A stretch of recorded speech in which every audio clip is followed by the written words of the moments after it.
शहर की कच्ची बस्ती में एक गरीब मजदूर कालू रहा करता था। कालू के घर में उसकी पत्नी जानकी थी। जानकी लोगों के घरों में झाड़ू पोछा करके कुछ पैसे कमा लेती थी और वहीं कालू किसी तरह मेहनत मजदूरी करके 2 वक्त की रोटी का जुगाड़ कर लेता था। कुछ दिनों से हो रही बारिश के कारण कालू की मजदूरी बंद हो गई थी। अरे जानकी, इस बार तो बरसात ने हद ही कर दी, रुकने का नाम ही नहीं ले रही। कुछ समझ में नहीं आ रहा, अगर इसी तरह काम पर नहीं गया तो 2 वक्त की रोटी का जुगाड़ कैसे होगा। अरे तुम चिंता क्यों करते हो, बारिश का क्या है, 1 आध दिन में रुक जाएगी और उसके बाद में फिर से काम शुरू हो जाएगा। अरे 3 दिन तो हो गए, बरसात तो रुक ही नहीं रही है और आगे भी रुकने के कोई आसार नहीं दिख रहे। तो क्या हुआ, तुम्हारा काम बंद हुआ है ना। मैं तो अभी भी लोगों के घर झाड़ू पोछा करने जाती ही हूँ। मेरे पगार से कुछ दिन तो निकल ही जाएंगे। अरे घर का खर्चा तो हम किसी तरह चला लेंगे जानकी, लेकिन ये जो छत टपक रही है इसका क्या करेंगे। ये बात तो आपकी सही है। हमारी झोपड़ी अब काफी पुरानी हो चुकी है और इसके छप्पर में भी कई सारे छेद हो गए हैं। रात भर पानी टपकता रहता है। अरे मैं भी इसी बात से बहुत परेशान रहता हूँ, कहीं किसी दिन ज्यादा बारिश आ गई तो हमारी झोपड़ी टूटकर बिखर ना जाए। राम राम राम, ऐसी अशुभ बातें क्यों करते हो। अरे ऐसा कुछ नहीं होने वाला, ये झोपड़ी ही तो हमारा सब कुछ है। अगर यही नहीं रही तो हम जाएंगे कहाँ। ठीक है जानकी, जब तुम्हारी पगार मिल जाएगी तो कुछ पैसे बचाकर झोपड़ी के छप्पर की मरम्मत करवा लेंगे, शायद हमारी परेशानी कुछ कम हो जाए। ठीक है जी, अब ना ज्यादा परेशान मत हो। ये लो खाना खा लो और सो जाओ, सुबह मुझे भी जल्दी काम पर जाना है। जानकी और कालू अपनी झोपड़ी में सो गए। रात को अचानक से बहुत तेज बारिश शुरू हो गई। धीरे धीरे बारिश का पानी कालू की बस्ती में भरने लगा। पानी भरते भरते झोपड़ी के बाहर तक पहुंच गया था। सुबह के वक्त जब कालू और जानकी सोकर उठे, हे भगवान, ये क्या हो गया। बारिश का पानी तो हमारे घरों तक पहुंच चुका है। अब मैं काम पर कैसे जाऊंगी। रहने दो जानकी, तुम आज काम पर मत जाओ।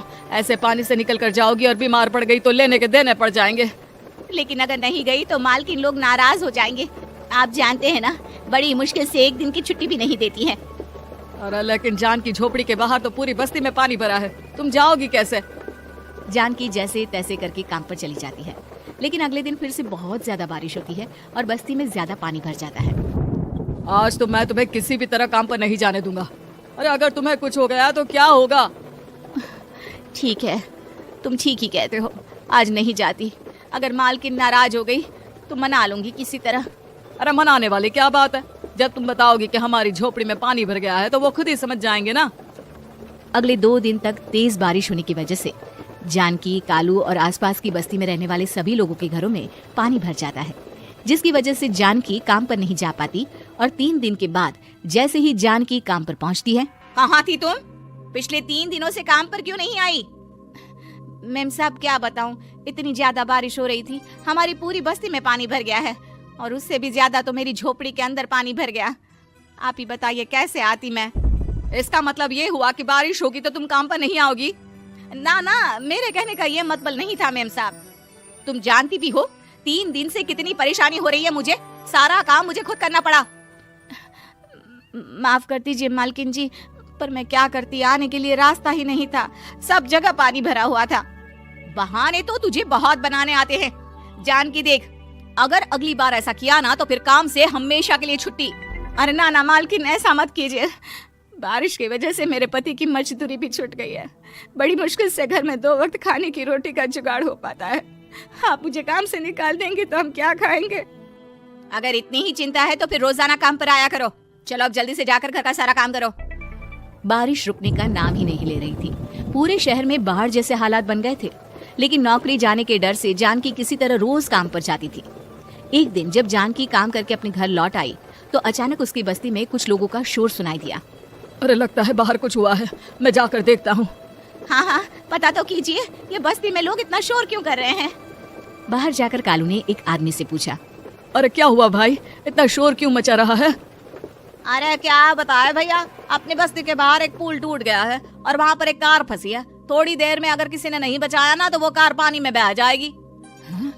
ये क्या कह रहे हो भैया, कार के अंदर कोई है क्या। हाँ, कोई औरत बैठी है, अकेली है, बहुत रो रही है बेचारी, मदद के लिए बुला रही है। अरे तो हमें जाकर उनकी मदद करनी चाहिए ना। अरे लेकिन इसमें बहुत खतरा है, हमें अपने आप को बचाना चाहिए, पानी कभी भी हमारी बस्ती की तरफ आ सकता है। अरे तुम्हें नहीं चलना तो मत चलो, लेकिन मैं तो जाकर उस औरत की मदद जरूर करूंगा। कालू उस जगह पर पहुंचता है जहां वो औरत कार में फंसी हुई थी। वहां पर पानी का बहाव बहुत तेज था और सारा पानी कालू की बस्ती की तरफ ही आ रहा था। कालू ने एक बड़ी सी रस्सी को पेड़ से बांध दिया और दूसरे सिरे को कार की तरफ फेंक दिया और उस औरत को रस्सी के सहारे बाहर आने के लिए कहा।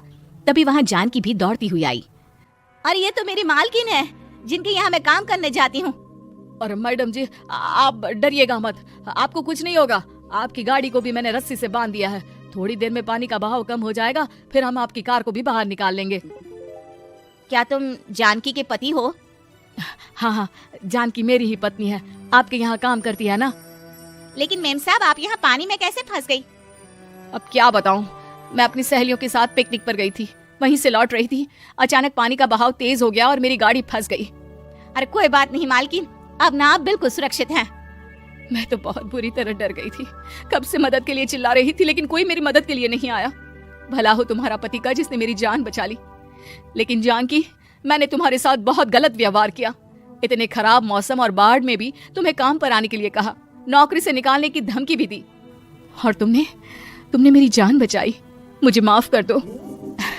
अरे कोई बात नहीं मालकिन, आपकी जान बचाना तो हमारा धर्म था।